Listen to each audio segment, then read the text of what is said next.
Bien, ahí, Buenas remándola noches. como todos los argentinos. ¿Qué dice de un momento de un país cuando una campaña de estas características? Porque, a ver, el hambre siempre es un problema, o la falencia en la alimentación de los pibes y las pibas de las infancias siempre es un problema en un país que nunca pudo desterrar niveles de pobreza dignos para una sociedad. Así Pero es. cuando tiene tanta centralidad, Mira, para nosotros que empezamos nuestra lucha en el 2001, cuando llegamos a 28 puntos de extrema pobreza, con el gobierno de la Rúa, Sturzenegger, Patricia Bullrich andaban por ahí también, ver cómo todo lo que se construyó en relación a economía popular, cooperativismo, desarrollo sociocomunitario de los pibes y las pibas, pero en cuestiones educativas, recreativas, deportivas, se transforma todo en una pelea por el pan, en la guerra del pan, y es tristísimo, es un retroceso enorme, pero es lo que nos toca. Nosotros, desde luego, creemos que el garante de última instancia de los derechos elementales de cualquier ser humano, como el derecho a comer, que ¿quién puede negarle a otro el derecho a comer? ¿No? Es como negarle el derecho a la vida. El garante último es el Estado. Bueno, algunos creen que no, que el Estado no se tiene que hacer cargo de eso y por eso no repartieron los alimentos cuando deberían haberlos repartido. Por eso, ¿en qué situación está eso hoy? mira, las 6.000 toneladas que estaban en los galpones, que fueron objeto de la medida cautelar en el marco de nuestra denuncia penal contra Petovelo y compañía, que es una situación particular, porque es una denuncia penal por un delito que ella comete, que es el incumplimiento de los deberes de funcionario.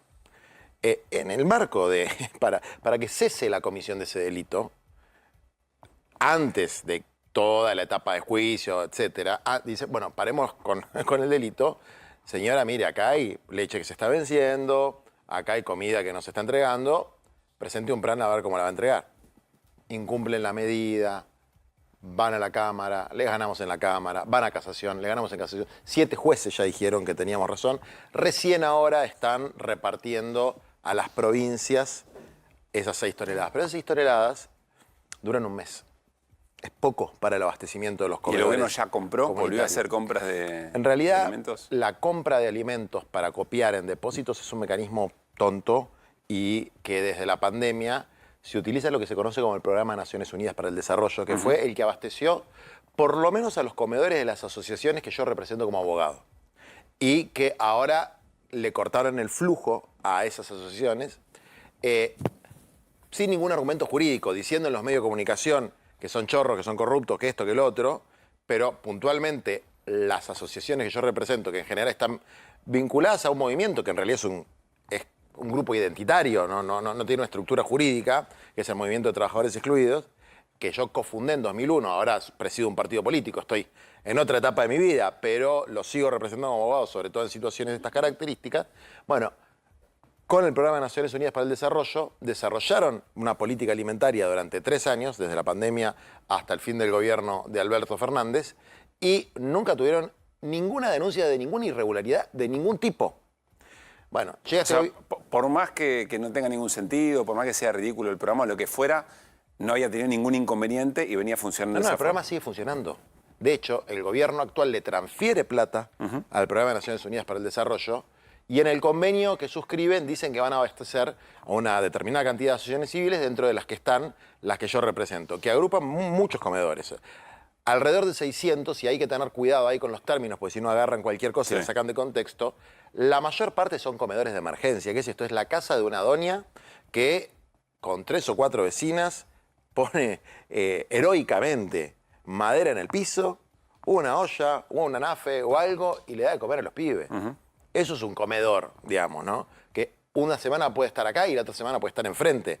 Es adentro de una villa, en la casa de una doña. ¿Crees, Pablo tiene Sí. una pregunta, pero ¿crees que todo lo que se demonizó, esa manera de entender los comedores, cuando se empezó a aclarar que ese registro era un registro que no tenía mucho sentido, que sucedían estas cosas o que iban a otra esquina, ¿sentís que se sanó? No se sana más. O sea, cuando alguien se pone a tirar mierda, primero le queda el olor al que empieza a tirar mierda y mentira, pero también salpica.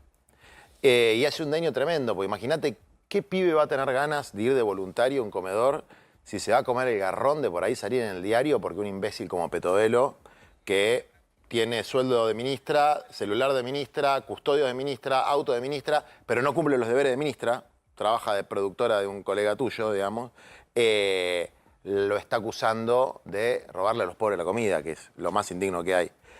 Pero además hay un tema que es real. Así como ellos encanutaron la comida, después denunciaron a su propio funcionario penalmente, reconociendo lo que nosotros estábamos diciendo, pero echándole la culpa a un tercero por haber encanutado la comida y por unos contratos irregulares de la OEI. Así como eso existe, hoy veía en el diario que allanaron una serie de comedores en el conurbano bonaerense. Pero, a ver, lo escribí en el 2019 durante el gobierno, antes de que asuma Alberto, durante el gobierno de Macri. Escribí un libro que se llama La clase peligrosa. Después escribí otro que se llama Los peores. En el mundo de los movimientos sociales, en las barriadas, hay gente mala y gente buena como en todos lados. Y hay gente que ha abusado de su poder. Y parte de los mecanismos de abuso de poder son estos que describe el propio gobierno. Lo que pasa es que toma una muestra y la generaliza. Claro, con todo éxito. Exactamente. Entonces, a ver, quien te habla nunca... A mí me puedes dar vuelta y no me vas a encontrar un peso que no me lo haya ganado laburando. Y en el sector privado y en la Universidad de Buenos Aires. De ahí salen mis ingresos. Pero de esos 600 comedores de la red de movimiento, te lo diría con un margen de error del 1%, Sí. porque un margen de error hay, tampoco vas a encontrar a nadie haciendo esas cosas. Y seguramente en muchas otras redes de comedores tampoco. El problema es que llegamos Pues hay una hipocresía en creer que, como en el resto de los sectores de la sociedad, no hay en estas organizaciones o en las personas que están involucradas algo que no funcione bien o alguien que se haya equivocado o que haya hecho algo indebido. O que haya delinquido, Sí. o que haya hecho cosas terribles. Pero la operación es la parte por el todo. Es la generalización. Es como si, a ver, como si yo te dijera, todos los periodistas tienen la culpa de que hay un periodista ensobrado. Entonces son todos ensobrados. O hay que disolver la Policía Federal porque hay una comisaría que es corrupta, que está con los narcos. Entonces destruyen cualquier obra de amor a favor del prójimo, tiñéndola con ese manto espantoso de sospecha de que hay alguien abusándose para beneficiarse económicamente de recursos que van a este sector. A ver, Irina estuvo siguiendo mucho la causa, la sigue, porque además sale de agenda, esto no suele ocurrir, también es un mal ejercicio del periodismo soltar causas que fueron tan importantes y que van a temas muy importantes. Pero Irina lo viene siguiendo y tiene pregunta. Yo quería volver hola Juan, sobre el tema Juan. del programa de Naciones Unidas para el Desarrollo que vos mencionaste antes, que justamente el gobierno pagó 14.000 millones de pesos. Yo lo que te quería, por comida concreta, yo lo que te quería preguntar es si ese alimento llegó o no llegó. Ya, no llegó y los convenios, insisto, el convenio por el cual le pagó al programa de Naciones Unidas para el Desarrollo decía el nombre de las asociaciones civiles que yo represento como abogado y no le llegó nada. Así que alguna macana hay. Y además hay otro tema, que es que yo le mandé una carta a la directora nacional del PNUD y al director internacional del PNUD. Esta gente está diciendo que hubo corrupción en el manejo del programa de Naciones Unidas. O ustedes tienen un programa serio de accountability o el gobierno está mintiendo. Así que algo tienen que decir. Bueno, me contestaron de que ellos no podían hacer declaraciones públicas. Por lo tanto, no, pero esto no lo digo como una acusación al PNUD, porque me parece que el programa funcionaba bastante bien. Los vamos a citar para que ellos digan y atestiguen que es mentira lo que están diciendo, por lo menos en el caso de estas asociaciones, lo que están diciendo es que hay corrupción.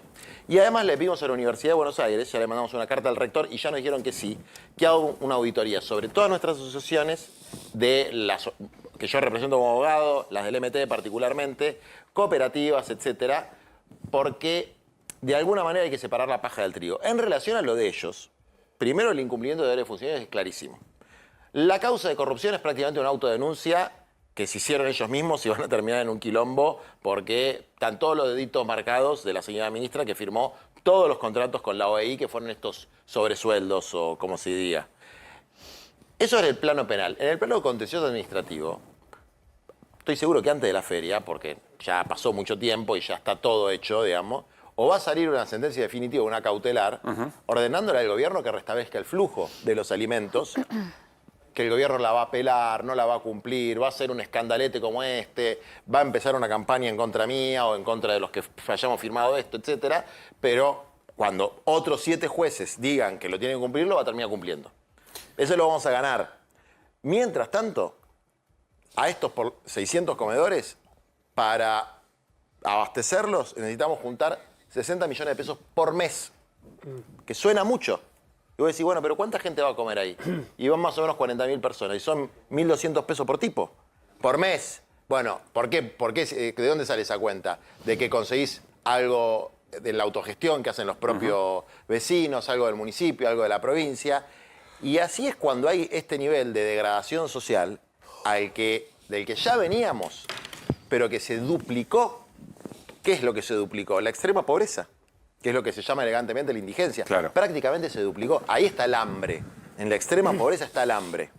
Después hay una reducción, obviamente, del consumo de carne tremenda, como hemos visto, de un montón de... Bueno, lo que estaba mostrando vos recién. Pero el hambre está en los nichos de extrema pobreza, en las barriadas populares y en la calle, donde al hambre se suma el frío. Ya se murieron 4 personas que están en situación de calle en la Ciudad de Buenos Aires, más los incendios que se van a provocar por mala calefacción, en malas condiciones. Es decir, todos los problemas crónicos y estructurales que tiene la Argentina, pero que ahora se han duplicado en cantidad de personas. Juan, en espejo de esto, 2 escenas sobre las que te quiero preguntar, una definición. Sí. Primera escena, la de la Casa Histórica en Tucumán. ¿Qué viste ahí? Me pareció triste eso. ¿Por qué? Y la verdad que gobernadores electos por su pueblo, que tengan que ir vestidos de la misma manera, poner las manitos así en la foto, me parece que forma parte de esto de la cultura de la doma. Es una cultura que vino con Milei, claro. Ellos son domadores. No lo dice, te domó, este zurdito domado. Entonces la cultura de la doma. Entonces yo te humillo, te hago cagar de frío, te hago ponerte así, qué sé yo, y te hago firmar una pelotudez que tiene 10 puntos, que algunas cosas son obvias, están en la Constitución, y otras cosas son ridículas, como que el gasto público va a ser el 25% del PBI. O sea, vos te entras a la página del Fondo Monetario Internacional y te fijás quiénes tienen 25% de gasto público sobre PBI, Zimbabue, Uganda, Senegal, y quiénes tienen más del 45%, Francia, Noruega, Finlandia, Alemania, Estados Unidos tiene 37%. Es decir, están haciendo firmar una cosa ridícula. ¿Los gobernadores saben que es ridículo? Sí saben que es ridículo, pero están en una situación absolutamente extorsiva. Por ejemplo, yo estuve con Zamora en Santiago del Estero. Fui a Santiago del Estero. Estuvo en la firma. Estuvo en la firma. Sus diputados y senadores no votaron la ley bases, que ahí es importante, porque eso es lo que define la realidad. Ese papelito no sirve para nada. Obviamente yo estoy en contra de que hayan ido. Les aconsejé, les planteé, no hay que ir porque hay que enfrentar frontalmente. Este es un gobierno de destrucción nacional, de deshumanización. Es un gobierno que viene con una filosofía deshumanizante. Y no quiero usar la palabra nazi porque tal vez es exagerada, pero hay algo de nosotros somos superiores. ¿Qué lo han dicho ellos? Superiores ética, estética e intelectualmente. Y lo demás son unos zurditos travestis faloperos. Básicamente una división así del mundo. Con mucha parafernalia militar. Bueno, una cosa que es oscura, Bueno, es jodida. esa es la otra escena por la que te quiero preguntar. Pero te termino con la de los gobernadores. Entonces, ¿cuál es la extorsión? A Zamora, que no es al gobernador, a la provincia de Santiago del Estero, le chorearon 130.000 millones de pesos de coparticipación. Tienen más de 200 obras paradas. Y lo que se está generando en esta degradación y disolución nacional son los provincialismos, donde cada provincia negocia como si fuera un gremio. Y el tipo, en una actitud tiránica, le dice, o venís a firmar o no te pongo la plata para las obras. Entonces, bueno, ahí empieza a operar el pragmatismo, que yo creo que es un mal camino, digamos, ¿no? Porque el pragmatismo de quien tiene esa necesidad, esa urgencia, y va al pie, digamos. Exactamente. O sea, ahora, si vos yo no soy gobernador y no tengo esas responsabilidades. Yo en este momento estoy en un impasse y yo presido un partido y estoy actuando como abogado de los comedores. O sea, no subestimás la escena que tiene enfrente un gobernador. No subestimo la escena porque si a mí me llama el abogado de Petovelo, que aparte es gente, y me dice, hagamos una conciliación, obviamente voy a ir a la conciliación, porque yo quiero resolver el problema. O sea, que Petovelo pague el daño que hizo, sí, esa es la causa penal. Bien. Pero mi principal objetivo es que los pibes coman. Entonces, claro. Si el objetivo del gobernador es que coma a su pueblo, yo lo entiendo. Ahora estamos en un juego de extorsiones donde no hay ninguna posibilidad, aunque te digan que sí, porque te van a decir que sí. No hay ninguna posibilidad. Por ejemplo, Yarlora es un tipo muy inteligente, vas a hablar ahora con Yarlora, que es un tipo no hay ninguna posibilidad que Yarlora estuviera convencido de lo que estaba firmando. Que lo que está firmando el gasto público es bueno para el país. No hay ninguna posibilidad. Entonces, obviamente el tipo no te va a decir, y no, la verdad que tengo que ir porque tengo un quilombo acá en la provincia. Preguntarle sobre el gasto público, el 25% del gasto público. Pablo, ¿tenés pregunta? No, estaba pensando, Juan, esto de que posiblemente vos tomaste a Zamora, Sí. que es, en el cuadrante se tendría que haber estado entre los que no fueron, porque hubo 5 que decidieron no ir, Sí. en la lógica esa. También es cierto que cuando uno repasa a otros gobernadores, detalle más, detalle menos, posiblemente coinciden globalmente con los 10 puntos y coinciden con la mirada de Milei. Yo vengo planteando también la idea del voto solapado que tiene el voto compartido gobernadores con Milei. Pero ¿por qué sacar de la variable que están convencidos y que la ven, aunque no lo digan a los gritos, que también la ven? Yo estoy convencido que Zamora no lo ve. Hablo de Zamora porque estuve la semana pasada en Santiago, digamos. Que Yayora no lo ve esto, el gasto público, no hay ninguna posibilidad. ¿Te fijas el gasto público de Córdoba? Córdoba tiene un aparato de obra pública muy sólido.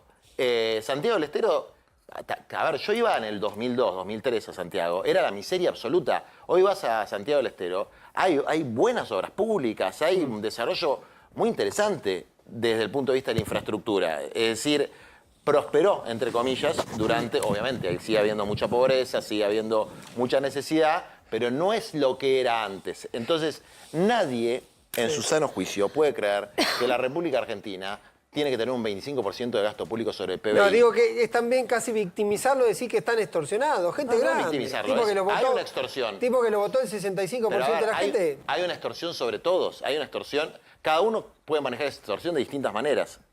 Entonces, a mí como me gusta más predicar con el ejemplo que con el dedito acusador, a ver, yo estoy extorsionado permanentemente. Yo sé que por cada cosa que digo va a venir el latigazo de una nota en La Nación Más, de una denuncia de algún denunciador serial, que son todas cosas que uno tiene el cuero duro, pero te rompe las bolas, le rompe las bolas a tu familia, joden a tus compañeros. Bueno, esa es nuestra posición, que es una orientación política de confrontar frontalmente con un gobierno porque creemos que es un gobierno que lleva a la disolución nacional. Ahora, ¿qué pasa? La diferencia que sí puede haber con algunos gobernadores es que no ven la cosa tan grave como la vemos nosotros. O sea, nosotros le damos una gravedad a lo que está sucediendo en la Argentina, una gravedad a lo que significa desde el punto de vista del peligro que corre la democracia social en Argentina y en Latinoamérica, una gravedad a que se naturalice que un trastornado de estas características sea el presidente de nuestro país, que otros tal vez no le dan. Entonces, somos consecuentes con lo que nosotros planteamos, tratamos de ser tolerantes con lo que plantean otros, y después, desde luego, también hay especuladores y lo que podríamos decir traidores, que son los que entraron por Unión por la Patria y le votaron las leyes, como Jaldo, que encima reprimió a la gente que se movilizaba pacíficamente en Tucumán. Ahora, Juan, ¿qué pasa con la oposición propiamente dicha? ¿Está la reacción a la altura de circunstancias? Y si no, hay quien dice, bueno, hay que esperar que la sociedad termine de ser un poco más crítica. Hay quien dice, no, nosotros tenemos que hacer política para que eso ocurra. Hoy lo escuché a Leandro Santoro muy crudo. Dijo, bueno, la política no termina de reaccionar, pero la sociedad está como dormida, decía Leandro Santoro. Es como, nosotros convocamos una marcha, pero van 4.000 personas, van 5.000 personas. Las dos cosas son ciertas. A ver, yo soy parte de la sociedad, soy parte de un pueblo, soy parte de un barrio, y en mi barrio se sufre lo mismo que se sufre en cualquier lado, en la carnicería, en la verdulería, en el almacén, y las cosas no explotan hacia afuera, implotan hacia adentro. Del barrio, entre los propios vecinos que se llevan mal, adentro de las familias, con la porquería esta de las apuestas online, con el aumento de las adicciones. O sea, hay una situación de depresión y de angustia muy grande. Es decir, no es que no pasa nada, lo que pasa es que pasa para adentro. También es cierto que la sociedad en su conjunto, de la que yo también soy parte y también tengo mi responsabilidad como dirigente y como ciudadano, los argentinos tenemos que replantearnos algunas cosas. Los argentinos tenemos que replantearnos algunas cosas. ¿Cuánto nivel de indignidad, de indigencia y de pobreza estamos dispuestos a soportar? ¿Cuánto nivel de atropello y arbitrariedad estamos dispuestos a soportar? Entonces, bueno, yo siempre voy a ver, aunque el 90% dijera que está bien lo que dice Milei, que la injusticia social es una aberración, que tenés derecho a morirte de hambre, que cuando se cae un pibe hay que cagarse de risa en vez de levantarlo. Bueno, nuestra filosofía es la contraria, al pibe es tu obligación levantarlo. Aunque el 90% estuviera de acuerdo con eso, yo seguiría militando con el otro 10%. No es el 90% que está de acuerdo con eso. Es un sector minoritario. Lo que pasa es que se sumó a ese sector minoritario un núcleo gorila histórico, un montón de ¿Y desencantados. por qué no hay reacción o reacción política a la altura? ¿Es todavía muy fuerte el golpe de la derrota electoral y política? No, la reacción política, desde el punto de vista del movimiento nacional, el campo nacional y popular, o como se lo quiera llamar, no es solamente la derrota, es que ya hace tiempo, yo creo que desde que 2019 por lo menos, en 2019 armamos una coalición para ganarle a Macri. Esa coalición no tenía programa de gobierno. Esa coalición repartió ministerios como caramelos. A los ministros no se le pedía un programa previo de gobierno. Entonces era una marchanta de si el ministro tenía vocación, voluntad y capacidad, pero había un reparto al interior de los ministerios que era un loteo entre distintas fuerzas y agrupaciones. Entonces fue un gobierno de una coalición inestable para ganarle a Macri. Bueno, se cumplió el objetivo de ganarle a Macri, está bien, fantástico, el gobierno fue una porquería. Cuando se pierde el sentido de propósito en la militancia, que es que se encarnen en la realidad los ideales, por ejemplo, el de justicia social, que para mí es el central, y para Milei es la aberración, digamos, por eso para mí la confrontación con Milei es absolutamente natural, porque para mí lo más importante de todo es la justicia social, y para él lo peor de todo es la justicia social. Respecto, Juan, sí, dale, te termino la idea. Entonces, lo que ahora tenemos que recuperar, la militancia que tiene una obligación de dirigir, un dirigente, un conductor, dirige a un sector del pueblo. Entonces, no es que la sociedad va a reaccionar espontáneamente, es recuperar el sentido de propósito y de orientación, no únicamente oponernos a. Entonces, organizar la bronca, sí, pero también construir una alternativa. Pregunta sobre, te metiste en el gobierno de Alberto Fernández, se cruzaron Martín Guzmán y vos hace poco, Sí. y dejaron esta foto que vamos a compartir aquí. Bueno, está detrás tuyo, nosotros ahí la estamos viendo. ¿Esa foto no era un año y medio atrás? ¿No Un año debería y haber medio existido atrás. esta foto hace Mirá, un tiempo yo atrás? de hecho, ayer hablé bastante con Martín para ver cómo veía él el tema de si iban a devaluar, hacia dónde va la cosa, si iban a una dolarización. Es o sea, Itai Hackman es el economista de nuestro espacio y Martín es una de las personas con las que yo más hablo.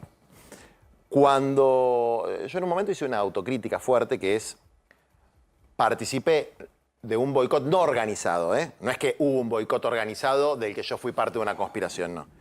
Yo estaba recaliente por el acuerdo con el Fondo Monetario Internacional y nos pasamos de rosca. Entonces, de repente, Martín Guzmán era un gran hijo de puta para que venga Sergio Tomás Massa, que tampoco es el Che Guevara, digamos. Entonces, uno va para atrás, revisa la actuación de Martín Guzmán. Yo muchas de las cosas que digo las reafirmo sobre errores en la negociación con el Fondo Monetario Internacional, en cómo se le planteó a la sociedad el problema de la deuda, ni bien asumiera el gobierno y cuando se hizo el acuerdo, un montón de otros problemas, que yo los reafirmo y sigo siendo crítico con eso, de la gestión de Martín Guzmán. Ahora, es un tipo íntegro, es un tipo honesto, es un tipo muy formado y yo me equivoqué en darle tan duro a él.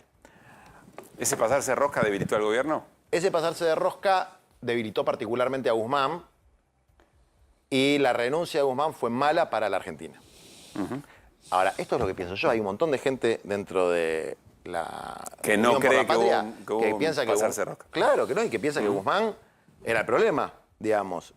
Yo igual veo los números y digo, la curva de pobreza, la de indigencia, qué sé yo, desde que se fue Guzmán y empeoró, no mejoró, digamos. Pero esa es una interpretación y yo estoy abierto a ver, uno va madurando en la vida y una de las cosas que te tenés que dar cuenta es que los seres humanos nos equivocamos mucho. Entonces, tratar de no ser tan categórico en lo que no son cuestiones de principios. Hay cosas que son cuestiones de principios y ahí frontalidad absoluta. Juan. Y en lo demás hay que ser un poco más tolerante. Juan, gracias por haber venido. No, gracias como a vos. siempre. Bueno, vamos